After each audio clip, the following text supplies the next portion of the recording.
Bom, então, bom dia a todos, né? Dando continuidade aí aos nossos seminários. Quem vai falar hoje vai ser Lorival, e ele vai falar sobre decomposição de fluxos estocásticos de diffeomorfismos, aspectos geométricos e aplicações. Por favor, Lorival. Olá, bom dia a todos. Bom, acho que é a primeira vez que eu vou apresentar esse trabalho que a gente tem desenvolvido há algumas semanas, há alguns meses. Alguns resultados a gente submeteu para uma revista e isso serviu como motivação para o trabalho que eu vou apresentar hoje. A minha área é sistemas dinâmicos estocásticos, tá? Mais precisamente, se trata de coisas que acontecem ou movimentos que acontecem em um espaço de probabilidade, né? Essa área é bastante interessante e nos últimos 100 anos ela tem crescido bastante, porque, bom, nem tudo na vida intrapessoal ou no mundo nem tudo é controlável, né? Então, às vezes você precisa realmente aplicar algumas coisas no contexto de probabilidade. Por exemplo, a probabilidade de nós estarmos conversando aqui é um evento possível com probabilidade zero, tá? Se você considerar todos os eventos possíveis. A probabilidade de você tirar, por exemplo, escolher um número entre 0 e 1 é um evento possível com probabilidade zero. Os eventos possíveis com probabilidade zero, ele nunca acontece. E quando acontece, você simplesmente ignora. Mas quase nunca acontece, tá? A gente vai falar um pouco sobre isso. Então, eu vou começar dando algumas definições, sabe, e alguns resultados preliminares. E, bom, na verdade a gente precisa de bastante preliminar para tentar compreender um pouco sobre os assuntos desse seminário, mas eu vou passar de forma bem rápida e coisas que eu não vou definir, quando eu for usar eu vou falar, tá? Eu vou falar um pouco sobre uma aplicação. Na verdade, mais precisamente, esse seminário eu vou falar sobre uma decomposição de fluxos. Tá? A decomposição ela é importante na análise estocástica em vários contextos. Por exemplo, se você quer estudar energia, até situações climáticas. Aqui eu vou dar uma primeira aplicação no item 2, que é chamado de princípio da média, que basicamente você tem um entrelaçamento de duas dinâmicas e você quer escolher a topologia ideal, tá? Para que uma interfira na outra, para você aproximar as duas dinâmicas. Bom, então, nos resultados preliminares, a gente tem aqui ômega. Ômega é um espaço topológico dado, tá? E, bom, acho que a maioria de vocês já fizeram medida integração. A gente define aqui uma sigma álgebra. Sigma álgebra é uma família de subconjuntos de ômega com as seguintes propriedades, né? O vazio tem que estar na família. Se um conjunto está nessa família, o complementar dele também está. E se você tem uma sequência numerável de subconjuntos, a união arbitrária também vai pertencer a essa família. Bom, se você considerar o par espaço topológico ômega e o G, que é a sigma álgebra, a gente chama de espaço mensurável. E existem vários tipos de medida, especialmente aqui nesse seminário a gente vai usar a medida de probabilidade. Tá? Então, uma medida de probabilidade é uma função que vai de G, que a gente definiu previamente, até 0,1. O máximo que ela pode tomar valor é 1, certo? Tal que o P no espaço, no vazio, seja 0, P e ômega seja 1, e se você tem a probabilidade da união é igual à soma, certo? Bom, essa tripla você chama de espaço de probabilidade. Então, os subconjuntos de F, os subconjuntos de ômega, eles são chamados de evento, que pertence a G, eles são chamados de evento. Tá? Então, basicamente, você tem que o P de F seria a probabilidade que o evento F ocorra. Tá? Então, por exemplo, a probabilidade tem como se provar que a probabilidade de nós existirmos, de nós estarmos aqui falando, ela é nula. Então, é um evento possível, um evento que existe, mas probabilidade nula. Tá? Então, passar aqui, opa, só um minuto. Bom, só um minuto, eu acho que travou aqui.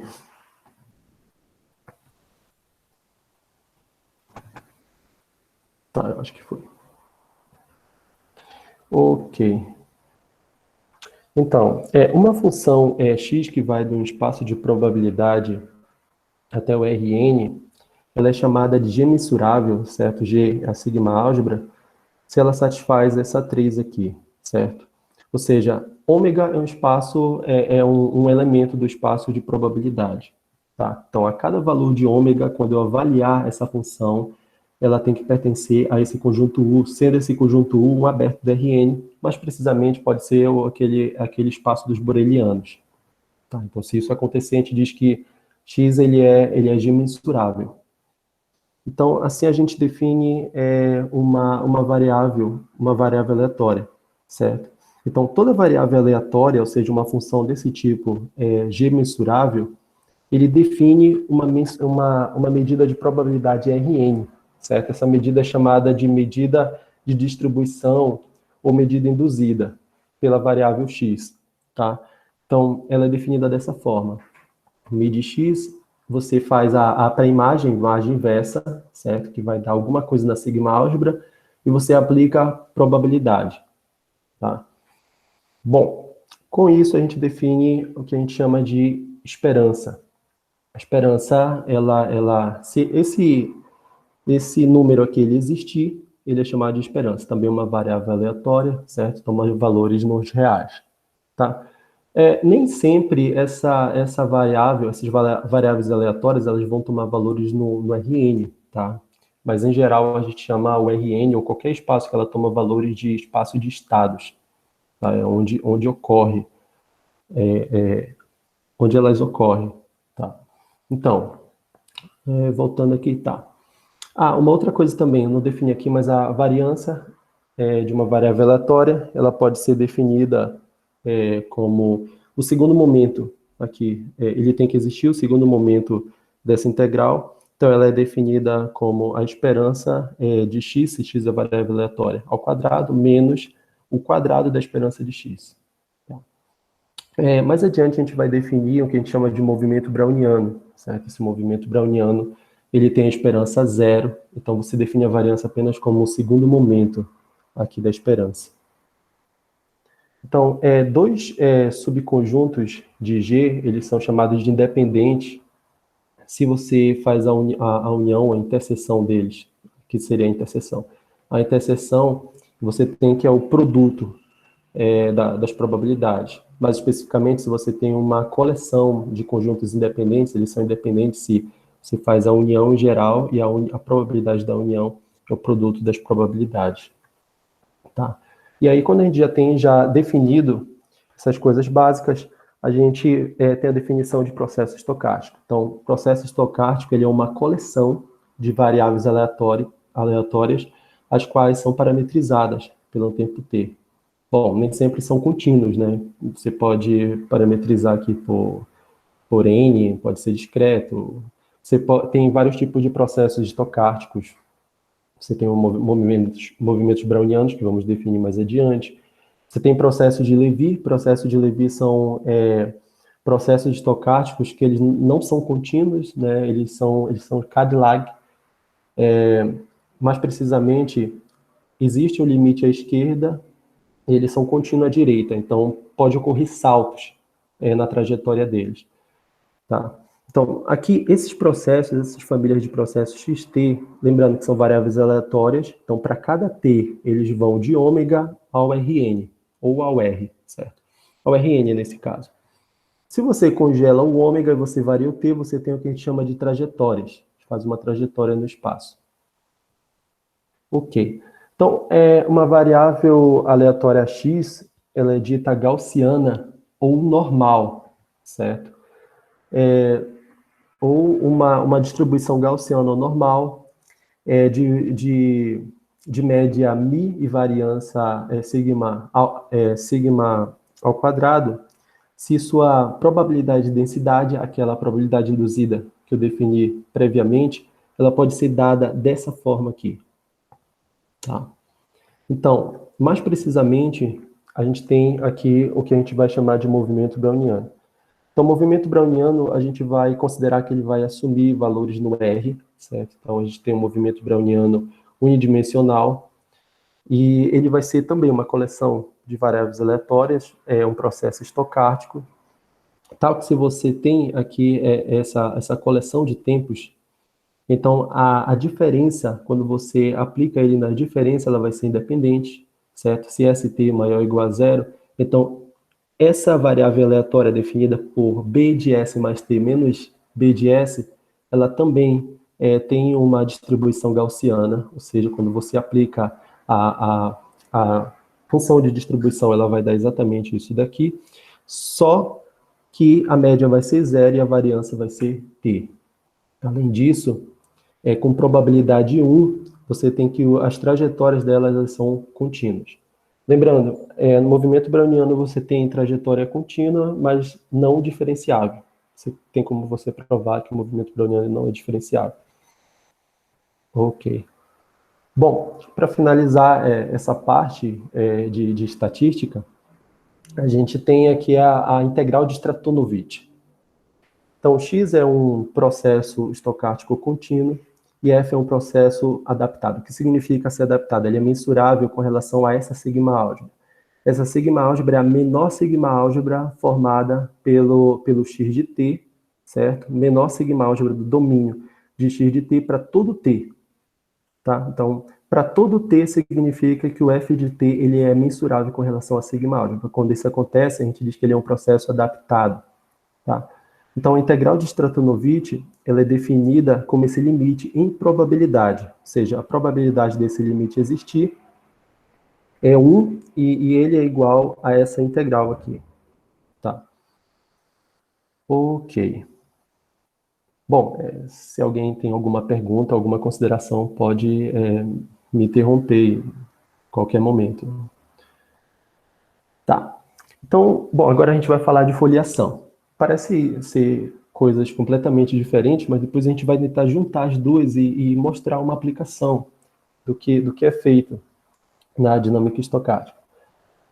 Falando de uma forma assim bem rústica, eu diria que uma foliação de dimensão n em uma uma variedade m dimensional, é uma decomposição de m em subvariedade de dimensão n, que são chamadas de folhas, certo?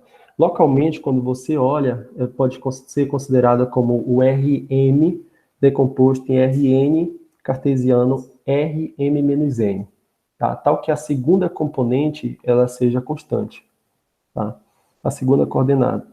Então, formalmente, você tem essa definição aqui do livro do Camacho, que é um clássico do livro de foliações. M é uma variedade suave, conexa, certo? De dimensão M. Então, você pega aqui uma foliação M, ela é CR, certo? Ela pode ser considerada como um atlas maximal F, tal que essas duas coisas aqui aconteçam. Tá ok? Ou seja, localmente você tem que é a decomposição do Rn cartesiano Rm mais N, tá? E a segunda, e quando você faz a mudança de mapa, a mudança de coordenada, ele é dessa forma aqui, tá que a segunda coordenada aqui, ela só depende de y, ela não depende de x. E isso é bem importante. Bom, então o próximo resultado, na verdade, a gente não vai fazer uma aplicação direta dele, mas, formalmente, as provas dos teoremas, ele é crucial. Na verdade, quando a foliação ela é compacta, por exemplo, ele não é tão trivial de ser provado. Que é o seguinte, você considera um espaço foliado, seria M medindo de uma foliação F, tá? E você considera uma folha fixa F, tá? E aí você tem duas subvariedades, N1 e N2, que são transversas a F. Então, vai existir discos D1 pertencente a N, D2 pertencente a N2. Quando eu falo discos, na verdade, essa é uma linguagem um pouco antiga, mas eu quero me referir a abertos, né, da topologia, da foliação com a topologia induzida. Tá? Então, você tem que F interseção com N1 pertence a D1, F interseção com N2 pertence a D2, e você tem um mapa, tá? Então, esse mapa, ele vai pegar F' interseção com D1, certo? Em F' interseção com, aqui seria D2, tá? Ou seja, toda vez que você tem uma foliação que ela é transversa por duas variedades, você tem um difeomorfismo que leva a interseção de um na interseção do outro. Tá? Bom, placa seria um conjunto de subvariedade, né, que ele leva no mesmo conjunto de nível, ou seja, quando você aplica a coordenada, você leva no RN no mesmo nível. A gente assume que a foliação F, para esse nosso caso específico, ele tem que ter algum grau de regularidade, certo? Ou seja, o alfa, que são domínios locais, eles têm que ser pré-compacto, certo? A cobertura por domínios locais, elas têm que ser localmente finita, e o interior de cada placa de U-alfa, ele tem que ter sectar no máximo uma placa do outro domínio. Tá? Então, se a gente tem dois sistemas de coordenadas, tipo φ1 e φ2, no atlas regular, tal que eles são, a interseção deles dá diferente de vazio, a gente define essas funções, que são mapas de transições, né? Então, a gente diz que o xi, ele denota a coordenada usual do R, que seria Rn. Então, a gente fala que o atlas, esse atlas daí, ele é orientável transversalmente se esse jacobiano, o determinante desse jacobiano seja maior que zero, tá? Em todo lugar do domínio. Então, a gente considera aqui, tá? Então, agora a gente vai entrar no que a gente realmente estava esperando. Então, a gente considera aqui um difeomorfismo que vai de U e V, certo? Que são abertos de Rn. Então, esse produto, o Rn-K, RK, ele pode ser considerado como uma foliação. Claro, uma foliação do Rn, com relação a esse produto, a gente pode escrever esse difeomorfismo dessa forma aqui, duas coordenadas, tá? Então, nesse contexto, existe essa proposição, né, que já foi explorada em alguns artigos, que ela fala que existe apenas uma única decomposição desse fluxo numa vizinhança de x, y, em que o QC ele é um difeomorfismo horizontal e o PC é um difeomorfismo vertical. Isso acontece se e somente se essa determinante da segunda derivada, né, da segunda componente, ele for diferente de zero. Tá? Então, agora a gente vai fazer uma aplicação, talvez dessa proposição e da decomposição em princípios da média. Então, o princípio da média é algo bem estudado na análise estocástica, e a ideia original dela, ela trata de uma intercomunicação entre dois sistemas em um espaço. Você considera um espaço foliado, um espaço topológico, você considera um sistema. Esse sistema, quando ele é acelerado, eventualmente ele vai destruir a foliação. Então você tem dois sistemas, um sistema que a gente chama de sistema lento e um sistema acelerado. Então você quer aproximar os dois. Ou seja, no final você vai ver que algo determinístico vai se aproximar, algo estocástico vai se aproximar de algo determinístico. É bem interessante. Então, para isso, a gente vai considerar uma variedade diferenciável, certo? Uma equação diferencial estocástica, que daqui a pouco eu vou mostrar para vocês. E a trajetória dessa equação, ou seja, o fluxo dela, ela vai estar sobre N, sobre a variedade. Tá? Então, aqui a gente vai ter, na verdade, uma decomposição de foliação. Então, para cada x pertencente a M, a gente considera o Lx, que seria a folha passando por x, certo? Ou seja, para cada U pertencente a M, a gente tem um difeomorfismo. O difeomorfismo de U que vai levar na folha, passando por X, cartesiano com V. Esse V daqui, ele vai ser um aberto do RD, por exemplo, que ele vai conter a origem. Tá? Então, aqui na análise estocástica, essas equações a gente chama de equação diferencial estocástica. Essa bolinha daqui, ela representa que eu estou integrando em relação a Stratonovich, que eu defini previamente. Então, esses B, K são movimentos brownianos, e eles são chamados também na análise estocástica de ruídos.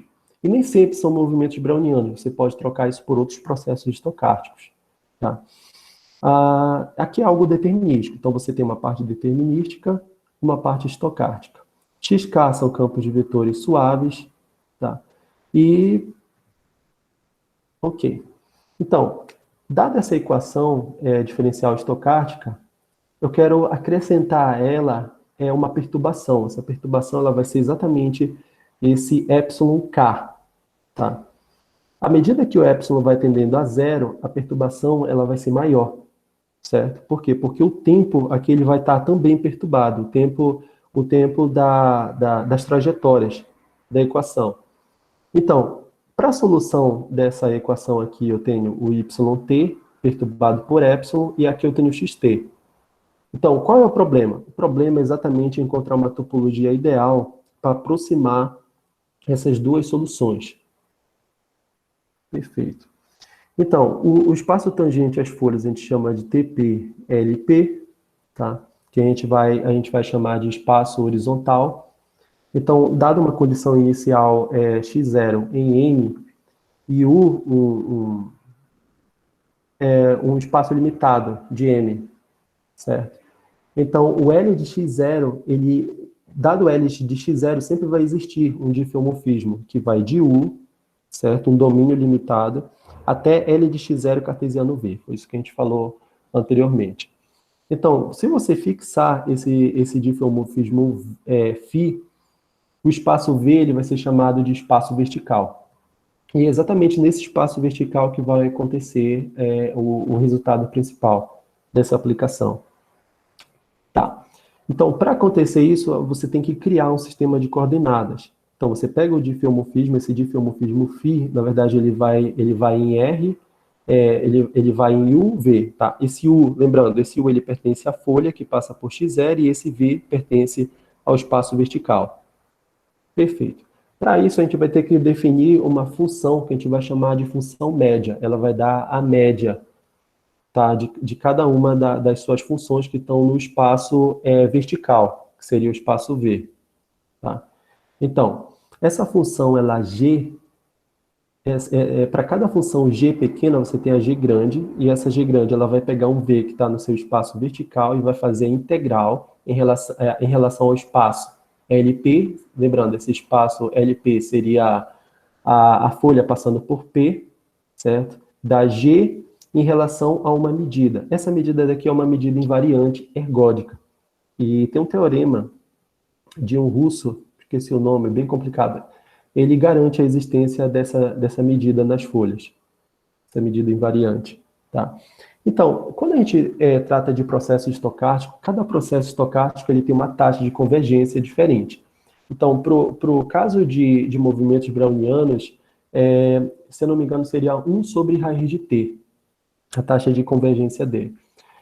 Nesse caso, poderia ser 1 sobre raiz de t aqui. Eu coloquei um eta de t, por quê? Porque nesse caso, a gente pode tentar fazer um outro estudo sobre essa aplicação envolvendo outros processos, por exemplo, o processo de Levy, ou processo de puros saltos.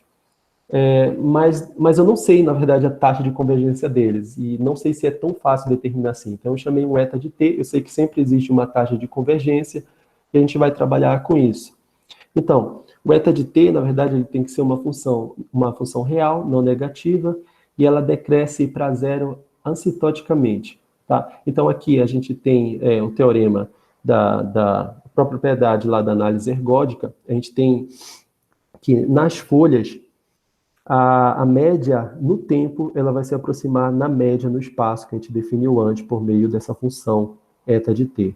Lembrando, repetindo, essa função eta de t depende do processo estocástico que você pegar no seu estudo. Perfeito.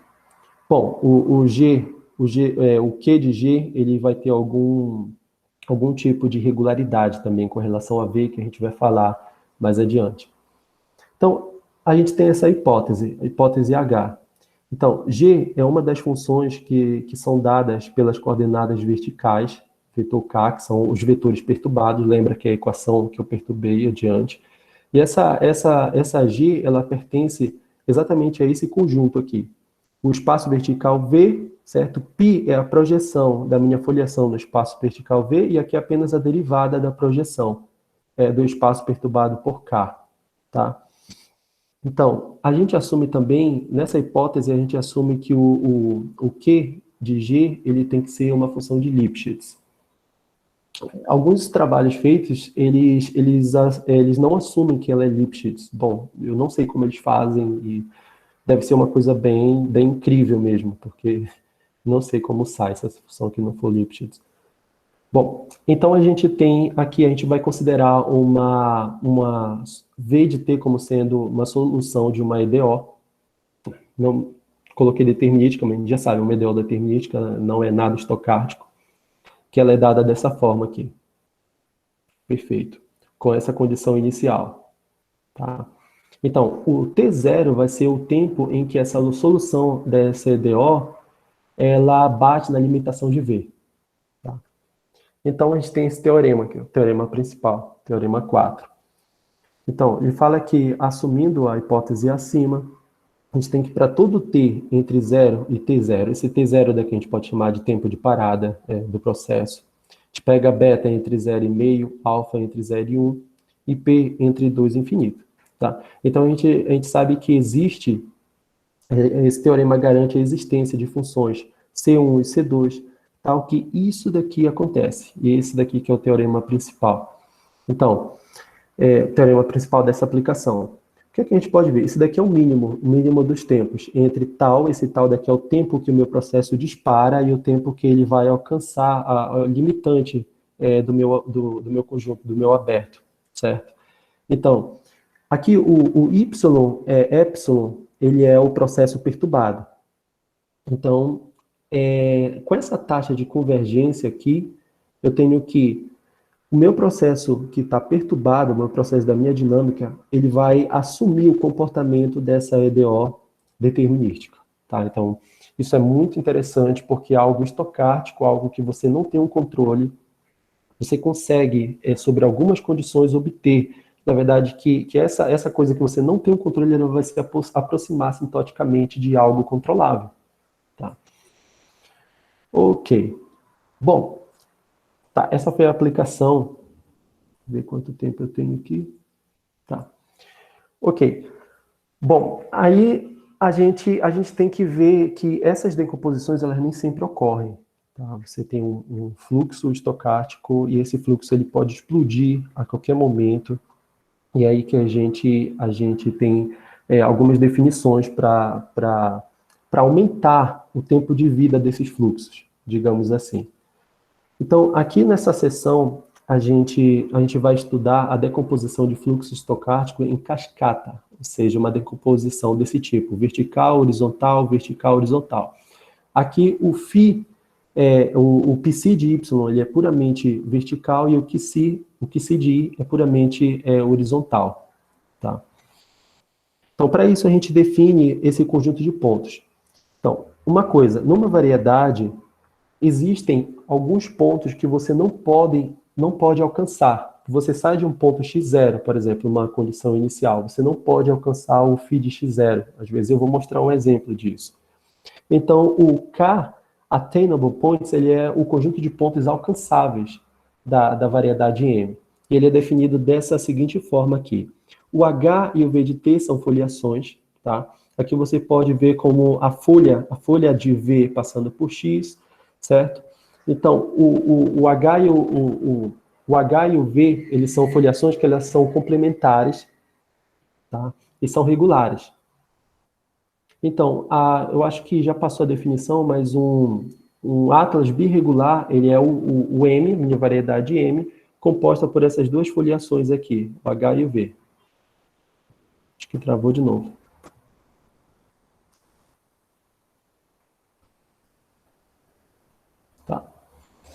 Então o AK ele é saturado. Por quê? Porque os conjuntos dele eles são formados pela união das foliações de AK.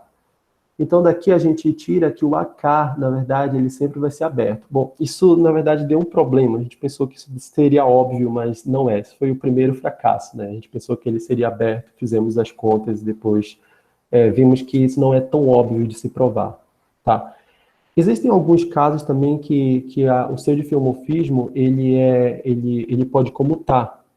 E ele pode comutar em uma vizinhança, então a gente fica motivado por definir esse outro grupo aqui, esse outro conjunto chamado de CK, tá? Esses CK são os conjuntos de filmorfismo que você pode ir e você pode voltar seguindo trajetórias, vertical, horizontal e horizontal. Tá.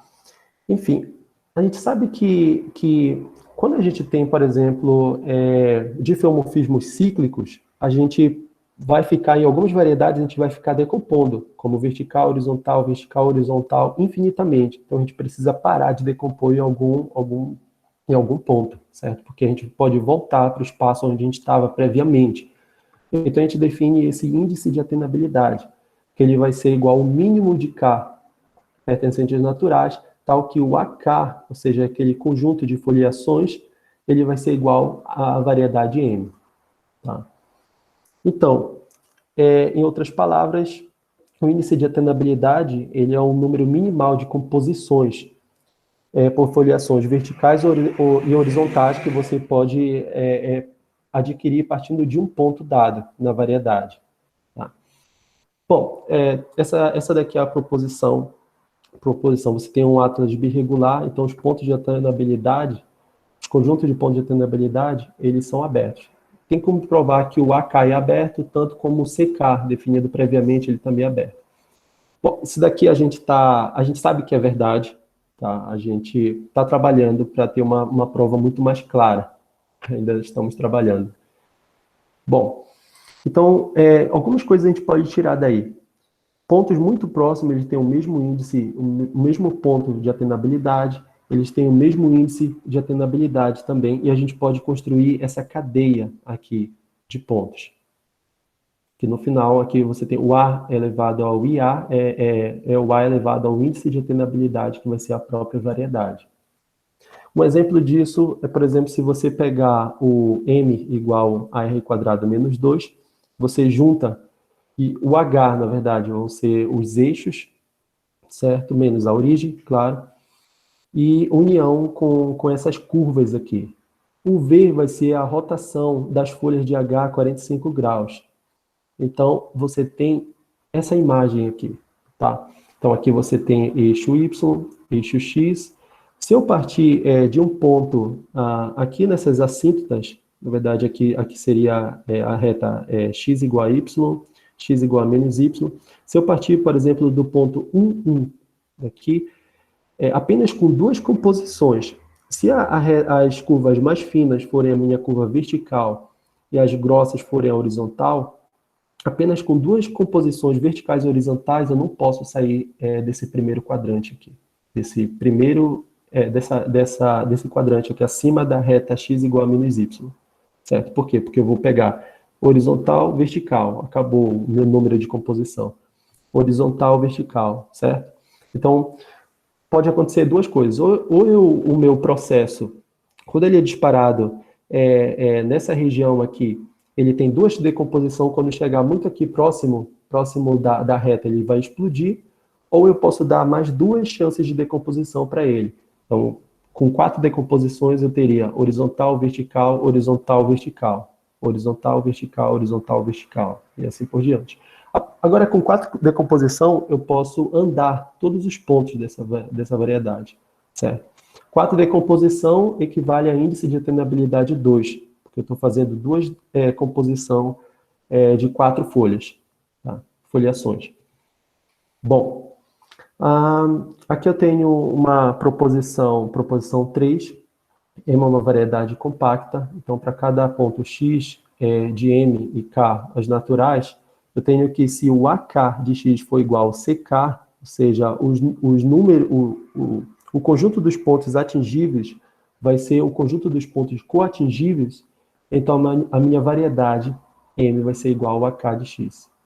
Bom, prova, eu acho que eu não vou falar um pouco da prova, ela não é tão técnica, mas não é tão interessante. Bom, a proposição 4, a gente tem o seguinte, que se φ de t, ele é um conjunto de difeomorfismo, uma família de difeomorfismo tal que pode ser decomposto em cascata dessa forma aqui, certo? Então, duas coisas vão acontecer. Primeiro, essa parte aqui, que é a parte vertical, ela vai pertencer a esse conjunto, e a parte horizontal vai pertencer a esse conjunto. Bom, o resultado ele sai, na verdade, um pouco trivial, porque cada uma dessas partes, tanto a vertical como a horizontal, ela vai preservar orientação, por exemplo. Esse φ de t, ele pertence, esse psi de t, ele satisfaz, ele preserva a orientação vertical, e o qi, ele preserva a orientação horizontal, certo?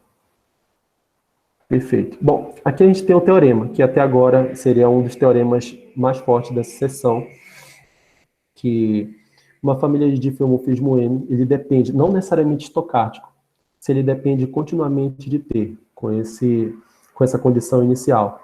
Então vai existir um conjunto de tempos de parada, certo? Esse tempo de parada é o tempo que o meu processo bate na fronteira de cada um do A. Por exemplo, o A2 seria o tempo que ele bate na fronteira do A2, o T2 seria o tempo que ele bate, que seria T3, na fronteira do A3 e assim por diante, tá?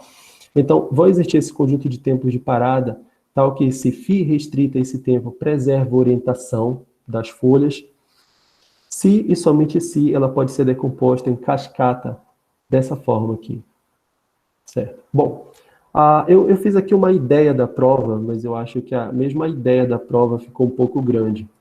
Então, não sei se vai dar tempo. Mas a ideia, geralmente, a ideia por absurdo. Primeiro, a gente prova que ela é decomposta apenas considerando que ela preserva a orientação em toda a variedade, e depois a gente reduz o domínio dela a esses tempos de parada aqui. Bom, esses tempos de parada, na verdade, eles são feitos dessa seguinte forma aqui. Acho que aqui tem.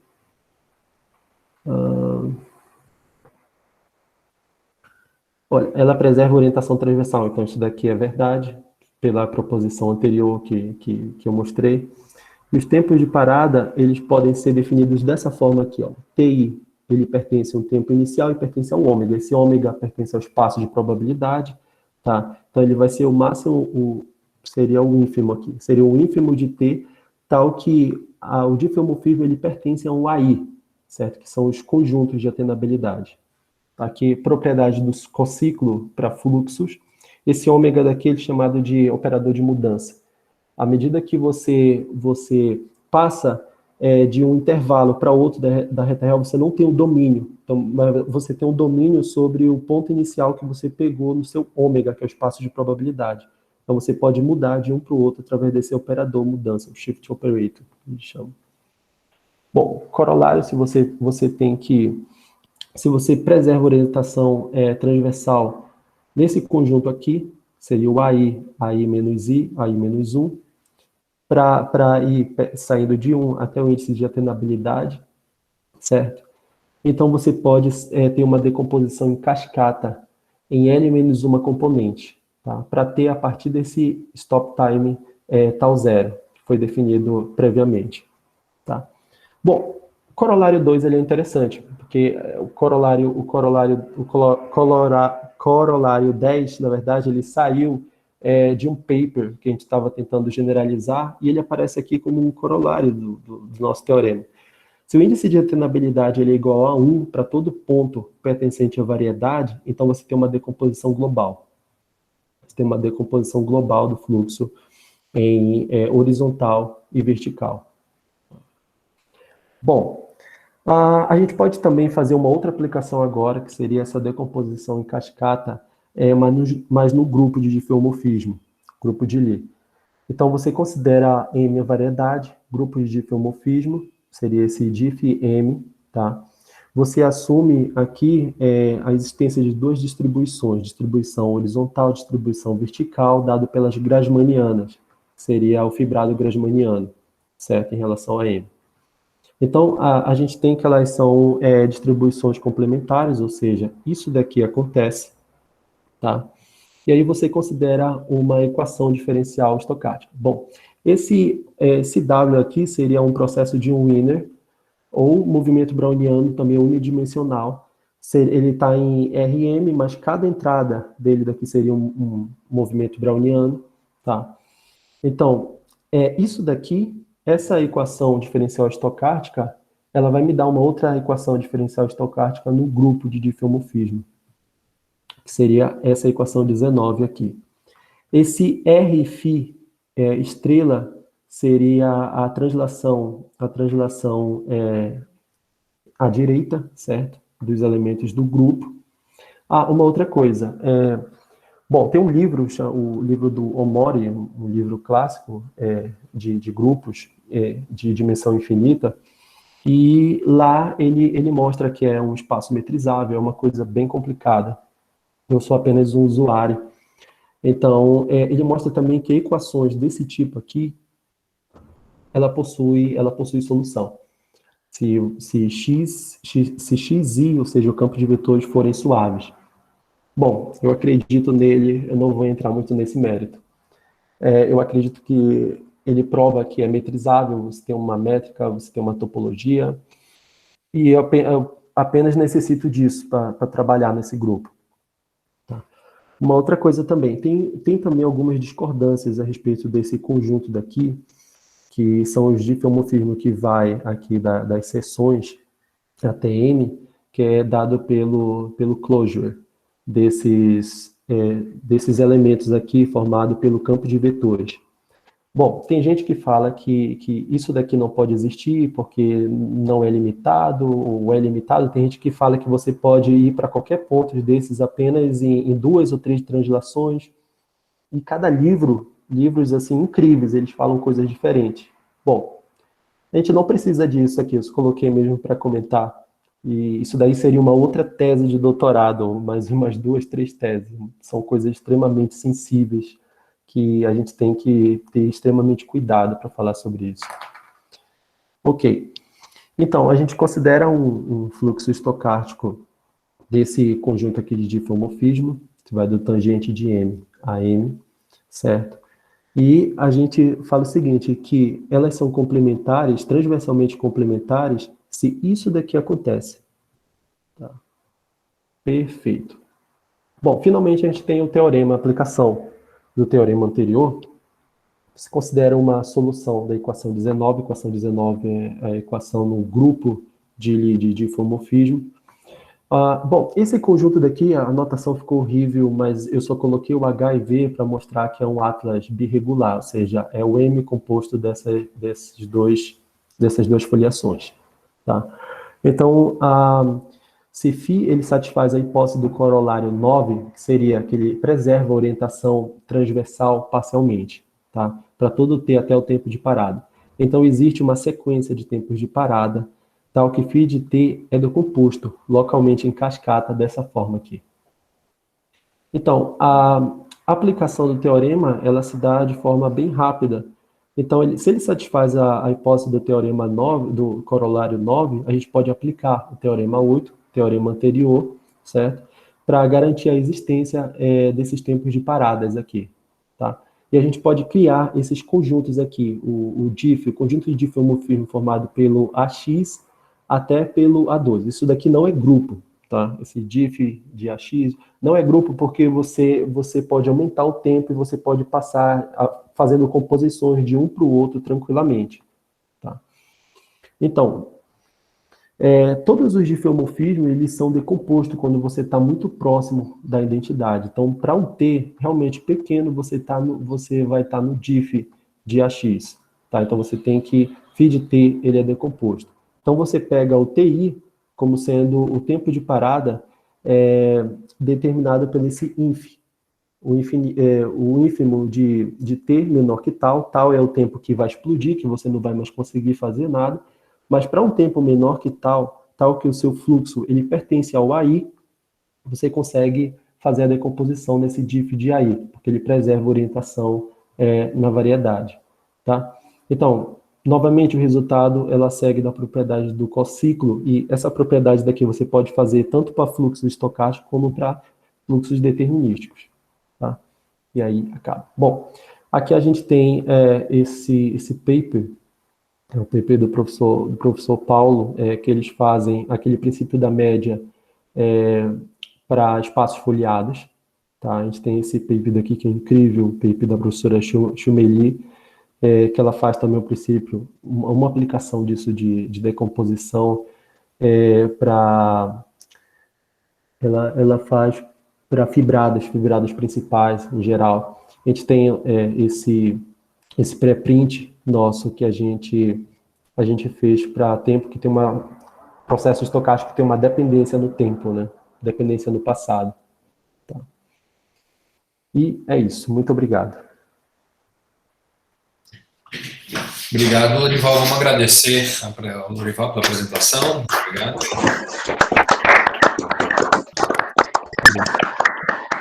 Alguém tem alguma pergunta, comentário?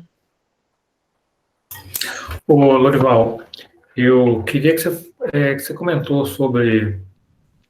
Assim, você falou que eu entendi bem, você pega o caso estocástico, aí vocês fazem algum procedimento com a função aí, cai no caso suave, né? Você chamou isso de média, na verdade é mais ou menos o metamédia. No metamédia a gente tem um sistema que é não autônomo, transforma ele no autônomo, faz umas contas aí. É isso mesmo que o pessoal faz? E como que você volta os resultados? Você garante que você consegue... Sobre qual hipótese que você consegue voltar? Por exemplo, minha pergunta mais específica é assim. Suponha que você pegou essa média aí, né? Então você tirou a dependência estocástica do seu campo, você passou a ter um campo determinístico. Aí você achou um elemento dinâmico, sei lá, uma alta periódica, ponto crítico, alguma coisa. Quando você volta, o que isso é no sistema estocástico? Na verdade, nunca é do nosso interesse voltar, né? Porque dependendo do problema, resolver de um ponto de vista estocástico é muito difícil, porque a gente não tem controle do que está acontecendo, certo? Então a gente aplica geralmente esse teorema e no limite, você tende para o infinito o tempo, tá? Bom, antes de tudo, quando você tem uma equação diferencial estocástica, que você tem que os campos são suaves, sempre vai existir solução para todo o tempo, tá? Sempre vai existir, isso é determinado. Então, quando você aplica esse teorema, você simplesmente pega a solução e se aproxima muito de uma IDO. E lá na IDO você pode trabalhar com a IDO, mas você não vai conseguir voltar, não é nosso interesse voltar, entende? Você apenas dá resultados, ou mostra que existe ou que não existe, essas coisas. Eu acho que nem tem como voltar, assim. A minha preocupação é justamente essa, porque se você supõe que você acha uma órbita periódica, por exemplo. Então, a órbita periódica você tem que ter condição de fechamento, né? A órbita começa num ponto e fecha. Quando você volta, principalmente se você adiciona alguma função ruído, né? Você ia ficar uma coisa esquisita, né? Não tem como ter uma condição de fechamento, não tem como você garantir que isso vai acontecer, se você depende de um campo estocástico, nesse caso. Entendi.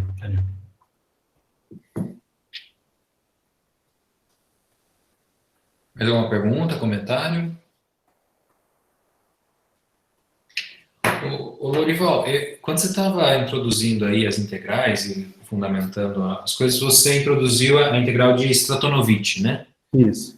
E sempre quando eu ouço falar sobre cálculo estocástico, eu ouço o pessoal falando sobre a integral de Ito. Perfeito. Qual que é... Por que você trabalha numa outra estrutura, sei lá, uma outra definição de integral aí? Tem alguma...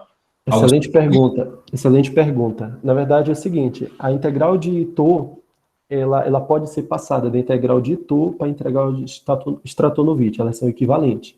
É possível se provar que quando você tem uma equação diferencial estocástica, tanto no sentido de Ito quanto no sentido de Stratonovich, a solução delas é uma a modificação da outra. O que significa isso? Significa que a probabilidade dessas soluções serem diferentes é zero, tá? Então você pode trabalhar ou com uma ou com outra. A outra coisa é a seguinte, existe um mecanismo para resolver que é chamado de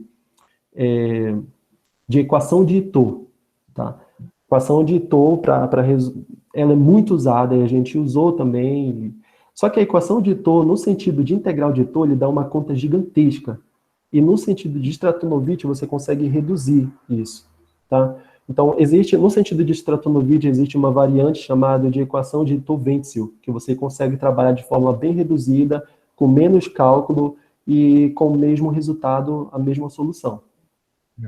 Então você fala só que ela te dá uma facilidade, vamos dizer assim, técnica na hora de você calcular. Uma facilidade técnica, exatamente. Tá. Uma outra coisa que eu ia perguntar, que está muito ligado no que o Ricardo falou, na verdade é só insistindo um pouco mais na pergunta, esse princípio da média, né, esses resultados de Bogoliubov, Krylov, a gente tem no caso de equações diferenciais ordinárias também, e o que eles funcionam como aproximação, né, igualzinho como você falou, você tem a equação original e aproxima, no nosso caso, de uma equação autônoma. Eu não verifiquei isso, se a equação média que vocês chegam é autônoma também. Uma das aplicabilidades desse processo da média é o que o Ricardo estava falando, né? Então, por exemplo, a hora que eu vou para o meu sistema médio e eu encontro ali, sei lá, um ponto crítico, né, algo desse tipo, ou uma órbita periódica, eu consigo inferir existência de objetos invariantes na minha equação original, ou, por exemplo, uma órbita periódica, ou um tório invariante, etc. O que eu queria perguntar para você é algo um pouco mais geral, não necessariamente associado ao princípio da média. Existem resultados, ou faz sentido a gente se perguntar sobre a existência de, sei lá, processos estocásticos periódicos ou periódicos com probabilidade 1, não sei, faz sentido esse tipo de investigação aí em sistemas dinâmicos estocásticos, né? Encontrar variedades invariantes ou por você ter ruído, você nunca consegue garantir esse tipo de coisa? Faz sentido, sim. Na verdade, tem alguns teoremas sobre cadeia de Markov, que eu acho que eles conseguem voltar para o local de início com probabilidade 1, certo? Então, você dispara o processo, geralmente ele volta. Então, faz sentido você ter... Nesse caso específico do nosso trabalho, sem ser a aplicação, quando eu falo do nosso trabalho, eu me refiro à decomposição em si, a gente está ainda pensando em trabalhar com esses fluxos periódicos. Por quê? Porque você vai decompor em cascata, tipo vertical, horizontal, e vai chegar um momento que você vai voltar ao lugar de início. E aí fica aquele dilema, fala, poxa, eu voltei ao lugar de início, e aí, para que a minha decomposição serviu? Né? Tipo, fica uma coisa muito trivial. Agora, se não for periódico, aí faz sentido. Então, a gente tem que pensar um pouco na periodicidade disso, mas acontece sim. Legal. Mas aí você sempre tem essa questão probabilística, né? Por algum tempo ele retorna na condição inicial, mas com alguma probabilidade de retornar, né? Exatamente. Na verdade, ele tem alguma probabilidade de sair de um ponto para ir para outro, no sentido discreto. Ou entrar no conjunto no sentido contínuo. Legal, beleza, obrigado. Algum outro comentário, pergunta? Bom, então vamos agradecer ao Lorival mais uma vez. Lorival, muito obrigado pelo seu seminário. Muito informativo. Na semana que vem, quem vai estar falando para a gente é o Leandro, que ele vai discutir um pouquinho sobre o problema centro-foco para campos vetoriais analíticos e analíticos por partes, tá? Então, semana que vem a gente se vê por aqui de novo no mesmo horário, beleza? Então, até mais, pessoal. Bom dia para vocês e até semana que vem. Até semana que vem. Tchau. Bom dia. Até mais. Até mais. Tchau, tchau. Tchau, tchau.